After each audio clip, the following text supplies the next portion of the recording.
You don't need to work out for 1 to 2 hours 5 times a week in order to be healthy. When you're juggling work, commute times, pickup times, family, cooking dinner, homework, and everything else in between, it can feel like there's absolutely zero time to put towards yourself. If that's how you feel, stick around because this video is for you. I'm going to show you how you can move more without rearranging your entire life.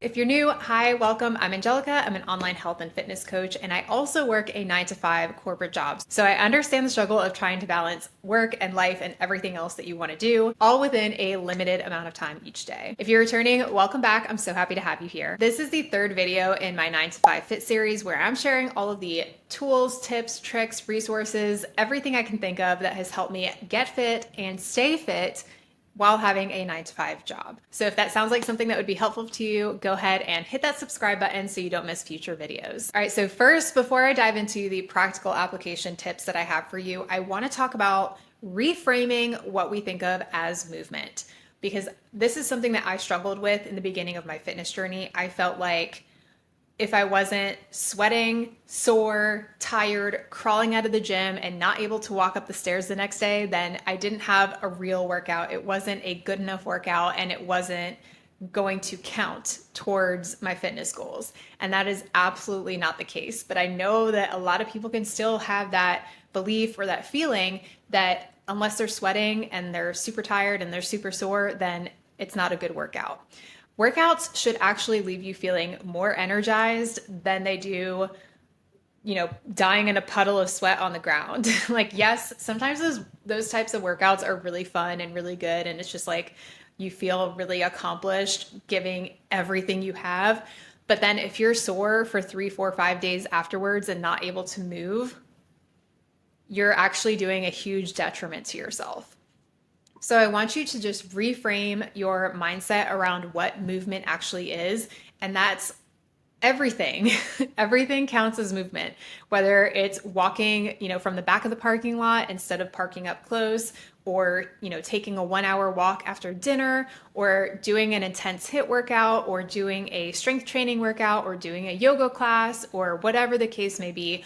All movement is movement, and it counts towards your health and your wellness, because we are such a sedentary culture right now. Most people spend the vast majority of their day sitting on their butts like I'm doing right now. Okay. Think about it. You get up in the morning and you sit in your car on the way to work. You sit at your desk all day. You sit in your car on the way home. And then you're most likely sitting on the couch for the rest of the evening. So we're not getting in a lot of movement as a society. So the more that we can add movement throughout our day in every single small way possible, the better it is for our health and wellness. So whenever you're feeling like, I can't get in a workout today, I can't do this today, I want you to instead think about, okay, maybe I don't have time for that full workout, but what can I do today?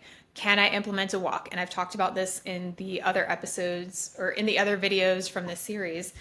If you can't do plan A, what is plan B? Or how can you just implement small ways to move more throughout your everyday life? Like I mentioned, if you normally park super close to the building when you get to work, maybe park as far away as you can. Park in the back of the parking lot, or take the stairs instead of taking the elevator. Small things like that add up over time. So let's dive into some actual types of movements that you can start to implement into your life.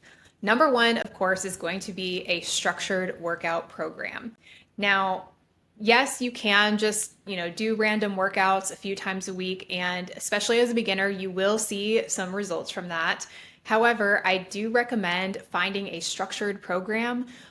You can find one online, you can hire a coach. I do have a free home workout guide that I'll put down in the description below. It's a 30-day workout calendar. So if you have just body weight or if you have some bands, you can follow one of those for now. And I do have something super, super exciting and very secretive right now coming in the next few weeks. So be sure that you subscribe so that you can keep up with news on that. But finding a structured program that you can follow is going to be super helpful because it takes the guesswork and the effort behind coming up with what you need to do out of it, and you just have something that you need to follow. So instead of saying, oh, I'm going to work out 3 times a week, but every single day I'm like, what am I going to do? What kind of workout am I going to do? what exercises do I want to do? What exercises are good for this? It takes all of that out of the equation, and you can just say, here's this program that I'm going to follow 2, 3, 4 times a week, whatever fits your schedule, and you just go and you do it. Whether it's a body weight workout or it's, dumbbells and bands or going to the gym. I just want you to find a program that fits for where you're at right now. So if you are so busy that you barely have 20 minutes to do a workout, do not get a program that requires you to go to a commercial gym and work out for 45 to 60 minutes multiple times a week, because it's very unlikely that you're actually going to stick through that plan. If you only have 20 minutes a day, find a workout program that is 15 to 20 minutes a day at home. That way you take out the commute, you take out the drive to the gym. It's something that you can do and squeeze in while you're cooking dinner or whatever the case may be. Movement idea number 2 is actually one of my favorites for people that are so insanely busy, especially my moms out there. I know that it can feel like even having 15 to 20 minutes at a time just to yourself exclusively can feel absolutely impossible. Some days, if not most days. So this hack is going to be for you. And these are micro workouts or workout snacks, I've seen them called online.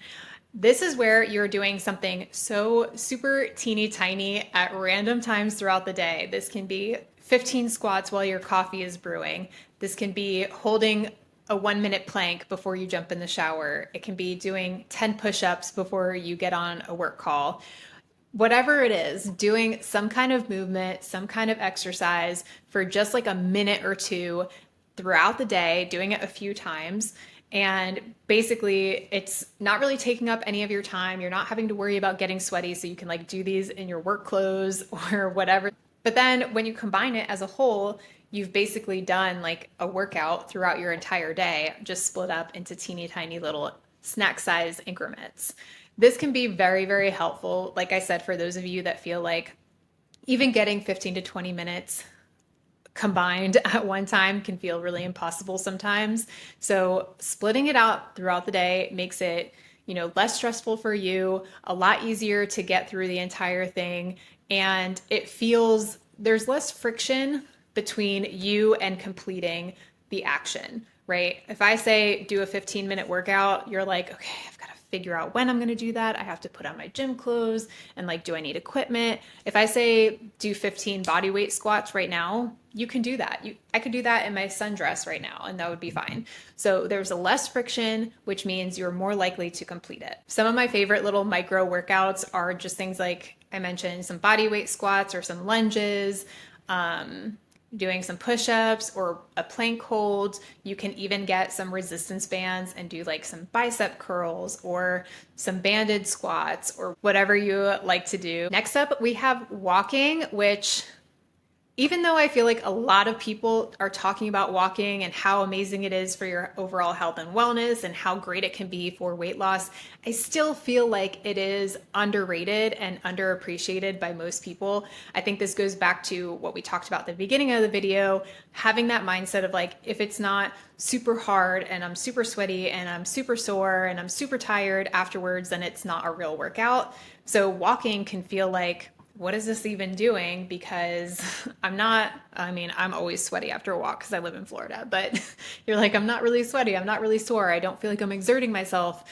enough. But walking is one of those things that it goes beyond just, and like most exercise, goes beyond just the physical aspect. Like, yes, it can help you lose weight, but it can also help improve your digestion and regulate blood sugar, especially if you go for walks right after you eat. It can help with mental clarity, de-stressing. It can help with creativity, especially if you are not staring into your phone the entire time that you're walking, but you're just like letting yourself be in the moment and let your mind wander. Like, we very rarely just let our minds wander and like let our imaginations run wild and just observe the world around us. Just like when you're in the shower and you get like your great, amazing ideas, it's because you don't have a phone distracting you in the middle of your face. You have more time to just let your mind go crazy and like think, right? Letting yourself be distraction free is also going to help with like the creativity and de-stressing aspect of it. Some easy ways that I like to implement walking and that I have clients and people that I work with implement walking is to Number one, add a walk first thing in the morning and right before you go to bed. I think that just a really leisurely walk is great, especially in the morning. If you can get some sunlight in your eyes, that's also going to help with your circadian rhythm and help improve your sleep if you're getting that natural sunlight first thing in the morning. Eating after meals, so about a 10-minute walk after each meal is going to help with that digestion and blood sugar levels and help with reducing bloating as well. Because I work from home and all my remote work girlies, you can probably understand this.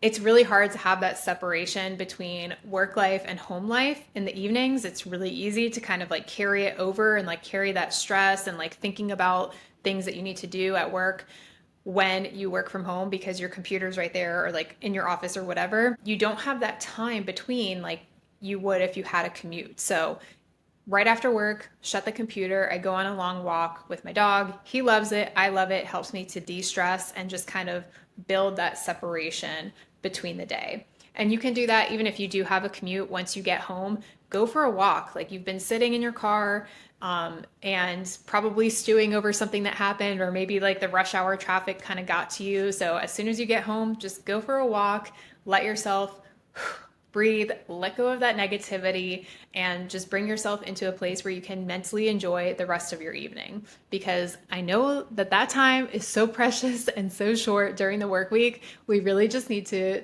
hold on to it and appreciate it because it feels very, very short at the end of a long work day. And then again, just finding ways to get in more steps throughout the day. This can be, I've mentioned this in other videos before too, but walking like to the other side of the building to use the restroom when you have to go, using the stairs, parking in the back of the parking lot, pacing while you're on a call instead of just sitting there. If you work from home, I got a desk treadmill and it's one of the best investments I ever made. Whenever I'm just, in the mornings I'm just going through my emails, going through my project management tool, looking at my tasks for the day, catching up on messages, or if I have like a long call and basically anything that I'm not doing like very tedious or like very focused work, I can walk on my treadmill and get in a ton of steps just while I'm like doing random stuff. I don't recommend it for highly focused work though, because it's hard to like really focus on what you're doing when you're walking. But if you're just doing kind of like tedious, not mindless, but you know what I mean? Like tedious, like stuff that you don't really need to be super, focused in, locked in for, it's great for that. Or like I said, for meetings too. The one I have is super quiet. I've never had anyone say that it's like loud and obnoxious and annoying. The fourth type of movement that I highly recommend you implement is mobility and stretching. And this goes out to all my girlies. I know I'm not alone in this. When we're like gremlin shrimp hunched over our keyboards and like staring into our computer screens. And then we're like, oh, why does my back hurt? Why does my neck hurt? Why do my shoulders hurt? It's because we're hunched over like little gremlin shrimp all day. Okay. So we want to basically incorporate movements that are going to counteract the way that we're sitting, the way that we're, engaging our body all day, taking us out of that terrible posture. So if we're hunched over, what are we doing? Our chest is kind of like caved in. We're stretching out our shoulders forward. So we want to think about mobility exercises and stretches that open up our chest, that pull our shoulders back, right? And I'll also link below a really short stretching sequence that you can do either at the end of the day or midday at your desk, whatever. I'll put that in the description below. If we're sitting all day, right, hunched like this, we want to do things where we're opening up the front of our body and we're stretching that out and we're contracting our back muscles, right? For our necks, we're always looking down at our phones, okay? So looking up, just doing some mobility to look up, to look to the side, stretch side to side. Basically doing some movements that are multiplanar, that are using our full range of motion when we are constantly just like this 24/7. All right. I see a lot of people on TikTok talking about doing tummy time for adults because it helps to get rid of tech neck, which is basically the same thing, right? If you are constantly like this and then you lay on your stomach, you're going to be like this and you're looking up. So having some mobility that you can incorporate throughout your day, things that are so simple you can do at your desk. Doing things to help with your low back, your hips, your chest, your upper back, your neck. All of that is going to be helpful for those of us that sit for a living, basically. And the final type of movement is going to be NEAT, or non-exercise activity. This is basically all of the movements that you do throughout the day that are not intentional exercise. So me sitting here, moving my arms around, fidgeting, shaking your legs, tapping your feet, all of that stuff counts as non-exercise activity. This is also stuff like cleaning your house, carrying your groceries, loading them into your fridge. You're moving your body, you're being active, but they're not necessarily intentional, and you're not intending it to be a form of exercise. Now, you can do things to increase your NEAT, things like, if you're folding laundry, standing instead of sitting while you fold it, or instead of using a little robot vacuum, just vacuuming yourself. So just to recap what we covered for movements that you can add into your life are structured workouts, and remembering to find something that actually fits your lifestyle that is going to be easier for you to implement and stick to. Micro workouts, those are little snack size workouts that you can do throughout the day, like 10 bodyweight squats, 10 push-ups, before you get in the shower or whatever. Walking more, stretching and mobility, and then the non-exercise activity. And then one more tip for you too. This is not necessarily a specific type of movement because it can be different for anyone, but thinking about ways to move more that are fun for you. So I love to just put on some music while I'm cooking, while I'm cleaning, and I'm like dancing, just having a good time. That's adding more movement into my life, even though it's not like specifically a workout or walking or whatever.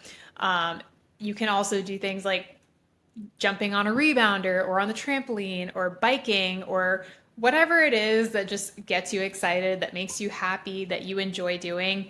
Do more of that if it's helping you move your body more. With all of that said, I want you to pick at least one of these that you're going to focus on. You don't have to try to do everything all at one time because that's going to be overwhelming and really hard for you to do. But I want you to pick at least one of these that you're going to implement into your life and focus on for the coming week. If you are extremely busy and you feel like you have no time for your own health and wellness, I highly recommend starting with walking and micro workouts, okay? Because you don't have to shift around your life and do a bunch of stuff, crazy stuff to your schedule in order to implement those. So I highly recommend you start there, but really take some time to think about, how can I add a little bit more of this into my day? How can I add in, a 5-minute walk 2 or 3 times a day? How can I add in micro workouts to my day? Can I do a couple squats before I get in the shower? Can I do a couple push-ups while I wait for my coffee? Can I do, something at my desk while I'm on a work call or while I'm going through my emails, whatever it is? Let me know in the comments below what you're going to focus on this week so I can cheer you on. And if you enjoyed today's video, please like this video and subscribe to the channel if you are looking forward to more 9 to 5 Fit series, as well as some other fun videos that I have planned for you guys. And please share this with anyone that you think would find it helpful if they're trying to improve their own health and fitness in their life as well. I appreciate you so much for being here, and I will see you next week.